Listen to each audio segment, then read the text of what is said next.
কাদের সিদ্দিকী নামক একটা আমাদের দেশে একজন মুক্তিযোদ্ধা আছেন, তিনি শেখ মুজিবের হত্যাকাণ্ডের পরে ভারতে চলে গেছিলেন। তিনি রয়ের তত্ত্বাবধানে বাংলাদেশে অ্যাটাক করে বাংলাদেশকে মুক্ত করার স্বপ্ন দেখছিলেন, আবার ভারতের কলোনি বানাবে। প্রত্যেক দিন সীমান্তে কিন্তু 300 থেকে 400 বিডিআর মারা গেছে কাদের সিদ্দিকীর লোকদের গেরিলা আক্রমণে সীমান্ত এলাকায়। এইটা মোকাবেলার জন্য জিয়াউর রহমান কি করলেন? জিয়াউর রহমান করছিলেন সেটা হলো ভিলেজ ডিফেন্স পার্টি, গ্রামে গ্রামে প্রশিক্ষিত লোক তৈরি করা। 30টা অভ্যুত্থান ঘটানো হয়েছে তাকে উৎখাত করার জন্য, এবং এর মধ্যে অধিকাংশ ছিল ভারতীয় শাসকদের মদদে। 30টা অভ্যুত্থান মোকাবেলা করতে হয়েছে। এখন তো কেবল আমাদের এই বিপ্লবের পরে এখন তো কেবল শুরু হয়েছে। প্রতি বিপ্লবী তৎপরতা একটা চলবে, প্রত্যেকটি হত্যাকাণ্ডের সাথে হাসিনাকে হুকুমের আসামি করতে হবে। এরকম যদি করা যায় তাহলে আমি মনে করি যে বিপ্লবের শত্রুরা নির্মূল হয়ে যাবে। এবং এই শত্রুরা কিন্তু যে খালি আর্মিতে, পুলিশে, আনসারে আছে তা না, কালচারাল ফিল্ডে আছে। রোকেয়া প্রাচী কে? কারা টেলিভিশনে বলে 15ই আগস্ট মহান দিন, ব্যথিতের দিন? ওকে, এত হাজার লোক মারা গেল, তার রক্তের দাগ শুকানোর আগে 15ই আগস্টের নিয়ে আর্তনাদ করে বেড়াচ্ছ কেন? লজ্জা করে না? কিসের মানবিকতা হাসিনার সাথে কিসের উদারতা? উদারতা তো হলো সুবিধাবাদ। তো সুবিধাবাদীরা সবকিছু করলে তো বিপ্লব থাকবে কোথায়? অর্থাৎ তাকে বিচারে আওতায় আনতে হবে, টাকাগুলো ফেরত নিয়ে আসতে হবে, দুর্নীতিবাজদের সমুচিত শাস্তি দিতে হবে, একেবারে দৃষ্টান্তমূলক। ফেসবুকে বলা হচ্ছে যে সাপ ফনা তুলে আছে স্বাধীনতা বিরোধী শত্রু যাদের চিহ্নিত, এবং এক্ষেত্রে ভারতের একটি বড় উস্কানি আছে সেটা বলা হচ্ছে। এবং সেই প্রসঙ্গে ডক্টর ইউনূস বলেছেন যে বাংলাদেশে বিশৃঙ্খলা যদি সৃষ্টি করে ভারত, 7 সিস্টার্সের সমস্যা হবে এবং অস্থিরতা সৃষ্টি হবে। এটা একটা দারুণ পয়েন্ট। এবং আমরা দেখছি যে বিপ্লবের সময় বাংলাদেশের গণমাধ্যমকে বলা হয় সমাজের দর্পণ, কিন্তু আমরা দেখলাম যে বাংলাদেশের 90% গণমাধ্যম, 95% গণমাধ্যম সরাসরি গণহত্যায় উস্কানি দিয়েছে এবং এই ফ্যাসিবাদ আওয়ামী রেজিমকে দীর্ঘায়িত করার পেছনে তারা সহায়ক শক্তি হিসেবে কাজ করেছে। যেটা আমরা গণভবনের সংবাদ সম্মেলনের যেসব সাংবাদিক, সিনিয়র সাংবাদিকরা যান, তারাও সেই তোষণের বড় অংশীদার এবং বেনিফিশিয়ার। এখন প্রশ্ন হলো যে এই বিপ্লবী সরকার 5 তারিখের পর থেকে কোনো গণমাধ্যমের সুর চেঞ্জ হয়েছে যদিও, এখন এই গণমাধ্যমের বিষয়ে আপনি সিনিয়র সাংবাদিক এবং জাতির একজন মানে বাংলাদেশের একজন সিনিয়র নাগরিক হিসেবে আপনার কি পরামর্শ যে এই গণমাধ্যম কিভাবে তাদের সংস্কার এবং রিফর্ম করা যেতে পারে, বা তাদের প্রতি আপনার পরামর্শ কি, সরকারের প্রতি এবং গণমাধ্যমগুলোর প্রতি? দুটো অংশ আপনার। একটা অংশ হলো যে বিপ্লবোত্তর বাংলাদেশে এগুলো হচ্ছে, প্রতি বিপ্লব, এগুলো প্রতিরোধ করার রাস্তাটা কি, আর একটা হলো গণমাধ্যম। তা আমরা ওটা আগে সারি যে বিপ্লবোত্তর কিউবাতে ফিদেল কাস্ত্রো তিনি কি করেছিলেন, এই যে বিপ্লব যারা করলো, 72 সালে বাংলাদেশে মুক্তিযুদ্ধ হলো, মুক্তিযুদ্ধ হওয়ার পরে সবাই যার যার মতো ফিরে চলে গেল, ফলে বাংলাদেশটা হয়ে গেল আওয়ামী দুর্বৃত্তদের মুক্ত মৃগয়া, লুণ্ঠনের অবাধ ক্ষেত্র, চোরাচালান, ডাকাতি, দখল বাণিজ্য এতটাই লুণ্ঠনে লিপ্ত হয়েছিল যে কয়েক বছরের মধ্যে ভয়াবহ দুর্ভিক্ষ দেখা দিল। 10 লক্ষ লোক মারা গেছে না খাইয়ে স্বাধীন দেশে। অথচ অমর্ত্য সেন সহ পৃথিবীর বড় বড় ইয়েরা বলেছেন যে খাবারের কোনো সমস্যা ছিল না, ছিল আসলে মিসম্যানেজমেন্ট অ্যান্ড লুণ্ঠন। তো যাই হোক, তো এই যে আপনার এইটা কেন হয়েছিল যে এই যে মুক্তিযোদ্ধা যারা আসছিল তাদেরকে শেখ মুজিব রেখে তাদের মাধ্যমে এগুলোকে ব্যবস্থাপনার মধ্যে নিতে চান নাই। তিনি চেয়েছেন দলীয় প্রোপাগান্ডার শিকার। দল, আমার দল। মৌলানা ভাসানী বলছিলেন যে মুজিবর তুমি একটা জাতীয় সরকার গঠন করো, তিনি করেন নাই, তিনি আওয়ামী সরকার গঠন করলেন। ফিনিশ, লুটপাটে ধ্বংস হয়ে গেল বাংলাদেশ, তার খেসারত তাকে জীবন দিয়ে দিতে হয়েছে। তো এইটা হলো একটা। তো বিপ্লবোত্তর দেশে সবসময় যেটা করতে হয়, যেটা চীনে মাও সেতুং করেছেন, সেটা হলো এই বিপ্লবী যারা করলো তাদেরকে দিয়েই তিনি রেড গার্ড করেছেন, রেড গার্ড তৈরি করেছেন, যারা সব কিছু এক্সট্রা মানে আর্মি বা পুলিশের নিয়ন্ত্রণ না, তারা সরাসরি নিয়ন্ত্রিত হবে প্রধানমন্ত্রী বা প্রেসিডেন্টের দপ্তর থেকে।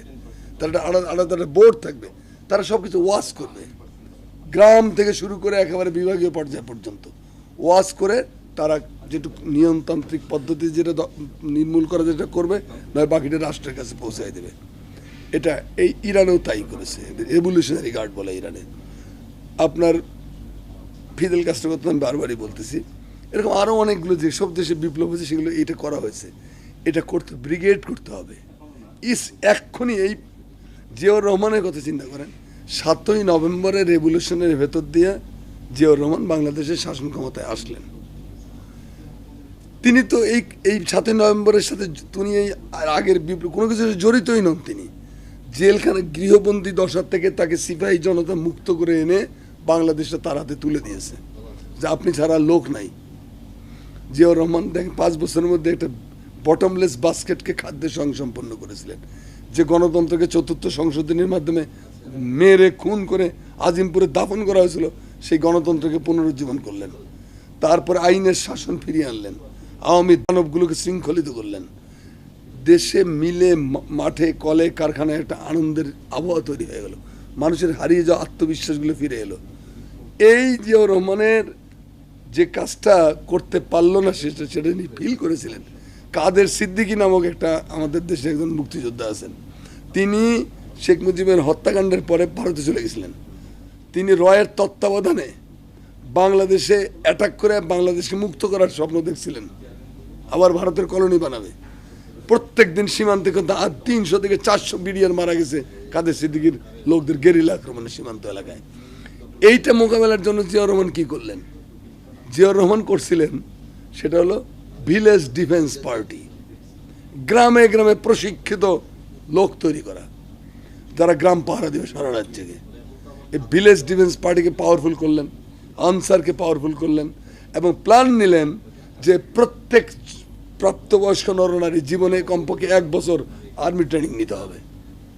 সারা দেশকে একটা মানে প্রশিক্ষিত, মানে যেদিক দিয়ে আক্রমণ করলে বন্দুক দিলে একটা ছেলে ফায়ার করে যুদ্ধে অংশ নিতে পারে, এই প্ল্যানটা। এইটা ছিল বিপ্লবকে রক্ষার প্রক্রিয়া। কেন এটা করতে পারছেন তিনি? 30টা অভ্যুত্থান ঘটানো হয়েছে তাকে উৎখাত করার জন্য, এবং এর মধ্যে অধিকাংশ ছিল ভারতীয় শাসকদের মদদে। 30টা অভ্যুত্থান মোকাবেলা করতে হয়েছে। এখন তো কেবল আমাদের এই বিপ্লবের পরে এখন তো কেবল শুরু হয়েছে। প্রতি বিপ্লবী তৎপরতা একটা চলবে। 7ই নভেম্বরের স্পিরিটের ধ্বংসটা হলো কবে? মঈনু আহমদের মাধ্যমে। মঈনু আহমদের মাধ্যমে ভারত তার প্ল্যান করে ফেললো, এবং 7ই নভেম্বরের যে স্পিরিট সেটা ধূলিসাৎ হয়ে গেল। তারা ভারতের সেনাবাহিনী প্রধান দীপক কাপুর তিনি বললেন যে বাংলাদেশকে আর কোনোদিন ইন্ডিয়ান রাডারের বাইরে যেতে দেওয়া হবে না। অর্থাৎ আমরা 15-16 বছরের মধ্যে আটকে গেলাম আর কি। এইখান থেকে সেই 7ই নভেম্বরে হারিয়ে যাওয়ার স্বাধীনতা, সেইটাকে উদ্ধার করতে 15-16 বছর লাগছে। আমাদের ছেলেরা, আমাদের বাচ্চারা, আমাদের সন্তানরা সেটা ফিরে নিয়ে আসছে। এখন প্রতিবিপ্লব হতেই পারে, কারণ ওই শক্তি তো হাসিনা তো ধরা পড়ছে, চলে গেছে, পালাইছে, কিন্তু তার গুন্ডা বাহিনী, তার ঘাতক বাহিনী, তার দুর্নীতিবাজ সহচররা সব তো দেশের ভেতরে রয়ে গেছে। বাংলাদেশের এমন কোনো প্রতিষ্ঠান নাই যেখানে পোকামাকড়ের মতো তার অনুসারীরা নাই, পোকামাকড়।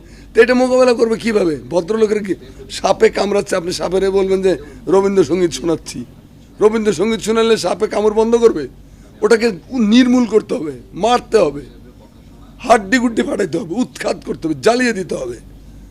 সেইটার জন্য করতে হবে কি একটা বিশাল সংস্কার কর্মসূচি নিতে হবে করে, এই রেভলিউশনারি গার্ড দিয়া, এই ব্রিগেড দিয়ে এগুলোকে দেশটাকে আগে নিয়ন্ত্রণে নেওয়া, নিয়ে তারপরে এই সব প্রতিষ্ঠানগুলোকে সংস্কারে হাত দিতে হবে। হাত দিয়ে আরও একটা কাজ করতে হবে যেটা ইরান করেছে, সেটা হলো রেভলিউশনারি গার্ডিয়ান কাউন্সিল। একটা লোক আমি ইলেকশনে দাঁড়াবো, ধরেন একজন বলে আমি পার্লামেন্ট ইলেকশনে দাঁড়াবো, না ঠিক আছে, তো ওই কোন কনস্টিটিউয়েন্সি, যে বগুড়া 27, বগুড়া 3 বা বগুড়া 4, ওকে, কয়জন দাঁড়াচ্ছ আসো। রেভলিউশনারি গার্ডিয়ান কাউন্সিলের কাছে তাকে ফেস করতে হবে যে তুমি যে দাঁড়াচ্ছ তুমি কি করবা বলো, তোমার পাস্ট কি, তোমার ব্যাকগ্রাউন্ড কি দেখি, চেকিং করে যদি গার্ডিয়ান কাউন্সিল মনে করে এই ব্যাটারে দেওয়া যায় তাহলে দিবে। এই রাস্তা আমাদেরকে নিতে হবে। যাকে তাকে আমি আসলাম, টাকা কামাইলাম, আমি এসে ভোট কিনে মাস্তানি করে এমপি হব, ওই দিন ওই রাস্তা একদম বন্ধ করে দিতে হবে, গার্ডিয়ান কাউন্সিল করতে হবে, রেভলিউশনারি গার্ডিয়ান কাউন্সিল, যারা সব কিছু নিয়ন্ত্রণ করবে, কিন্তু তারা রাষ্ট্র চালাচ্ছে না। রাষ্ট্র চালাবে রাষ্ট্র, প্রেসিডেন্ট, প্রধানমন্ত্রী। এটা একটা ব্রিগেড গঠন করতে হবে, আর ওই ব্যাপক সংস্কারে হাত দিতে হবে। সংস্কার কর্মসূচিগুলোর জন্য আমি মনে করি যে মানে আমাদের প্রধান উপদেষ্টার পরামর্শ, এটা একটা ক্ষুদ্র প্রস্তাব, যে ওই যে রাজনীতিবিদদের সঙ্গে বছরে মাসে অন্তত একবার বসেন, তাদের কাছ থেকে নেন। আপনার তো স্যার মাথা ভর্তি আইডিয়া, এইটা নিলে একটা প্লাস মাইনাস করে সঠিক সিদ্ধান্তটা নেওয়া হবে। আরেকটা হলো যে এই যে খুনগুলো হয়েছে, দুর্নীতিগুলো, প্রত্যেকটি টাকা যেগুলো বাইরে পাচার হয়ে গেছে, বিলিয়ন বিলিয়ন ডলার, এগুলোকে ফিরিয়ে নিয়ে আসতে হবে। পৃথিবীর যে দেশেই আছে সেই দেশে হাত দিতে হবে, তাদেরকে বলতে হবে টাকা ফেরত দাও আমাদের। আর প্রত্যেকটা হত্যাকাণ্ডের বিচার করতে হবে। নিঃসন্দেহে হাসিনা এই প্রত্যেকটি হত্যাকাণ্ডের হুকুমদাতা, প্রত্যেকটি হত্যাকাণ্ডের সাথে হাসিনাকে হুকুমের আসামি করতে হবে। এরকম যদি করা যায় তাহলে আমি মনে করি যে বিপ্লবের শত্রুরা নির্মূল হয়ে যাবে। এবং এই শত্রুরা কিন্তু যে খালি আর্মিতে, পুলিশে, আনসারে আছে তা না, কালচারাল ফিল্ডে আছে। রোকেয়া প্রাচী কে? কারা টেলিভিশনে বলে 15ই আগস্ট মহান দিন, ব্যথিতের দিন? ওকে, এত হাজার লোক মারা গেল, তার রক্তের দাগ শুকানোর আগে 15ই আগস্টের নিয়ে আর্তনাদ করে বেড়াচ্ছ কেন? লজ্জা করে না? কিসের মানবিকতা হাসিনার সাথে? হাসিনার সাথে কিসের উদারতা? উদারতা তো হলো সুবিধাবাদ। তো সুবিধাবাদীরা সবকিছু করলে তো বিপ্লব থাকবে কোথায়? অর্থাৎ তাকে বিচারে আওতায় আনতে হবে, টাকাগুলো ফেরত নিয়ে আসতে হবে, দুর্নীতিবাজদের সমুচিত শাস্তি দিতে হবে, একেবারে দৃষ্টান্তমূলক। আর একটা হলো গণমাধ্যম। এখানে আমাদের দেশে গণমাধ্যম, আমাদের কোনো প্রতিরোধ ক্ষমতাও নাই, আমাদের কোনো পলিসিও নেই। বাংলাদেশের গণমাধ্যমের একটা নীতিমালা থাকতে হবে। তো গণমাধ্যম পরিচালনা পদ্ধতি, একটা স্বাধীন দেশে 53 বছর হয়ে গেছে, তার গণমাধ্যম কিভাবে পরিচালিত তার কোনো নীতিমালা নেই। যে শাসক আসছে সে কতগুলো অর্ডার দিছে, আমার কথা বিরুদ্ধে বলে তোর কল্লা ফেলাই দেবো, আমার বাপের বিরুদ্ধে বলে তোর কল্লা ফেলাই দেবো, এগুলো হলো নির্দেশনা। আর কি কোনো নির্দেশনা? তারেক রহমানের ভাষণ প্রচার করলে তোমার কল্লা ফেলাই দেবো, এটা তো কোনো পলিসি না, এটা তো একটা অফিসিয়াল অর্ডার, ফ্যাসিজম। তাহলে এটাকে কি করতে হবে? একটা সুষ্ঠু, সুচিন্তিত একটা নীতিমালা প্রণয়ন করতে হবে। এই নীতিমালার আওতায় আমার গণমাধ্যম পরিচালিত হবে। সেটা যদি করা যায়, গণমাধ্যমের সেন্সরশিপ ছাড়াই গণমাধ্যম বুঝতে পারবে যে আসলে আমাদের একটা স্বাধীন দেশে, বিপ্লবোত্তর বাংলাদেশে আমাকে কেমন হতে হবে। জনসম্পৃক্তির সঙ্গে তাকে, আমি তো মনে করি আরেকটা কাজ, গণমাধ্যমে যারা কাজ করে এদের ইতিহাস জ্ঞান খুবই কম, এদের কালচারের সম্পর্কে কোনো ধারণাই নেই।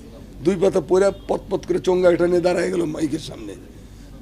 আমার তাতে আপত্তি নেই, ইয়াংরা তো করবে এটা, কিন্তু তাকে কালচারালি, হিস্ট্রিক্যালি, লিটারেরি তার নিজের দেশের ইতিহাস, ঐতিহ্য, ভূগোল শেখাতেই হবে।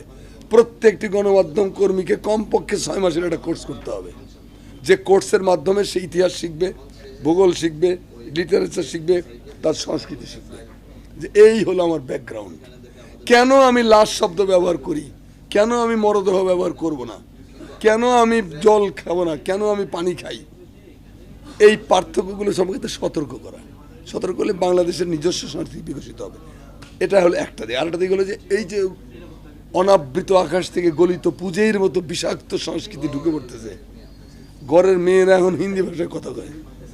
আমরা কি উর্দু খেয়ে তাড়িয়ে দিয়েছিলাম কি হিন্দি ভাষা শেখার জন্য? হিন্দিতে কথা বলবো দেখে? যদি সেটা না করে থাকি তাহলে এই অনাবৃত আকাশকে নিয়ন্ত্রণে আনতে হবে।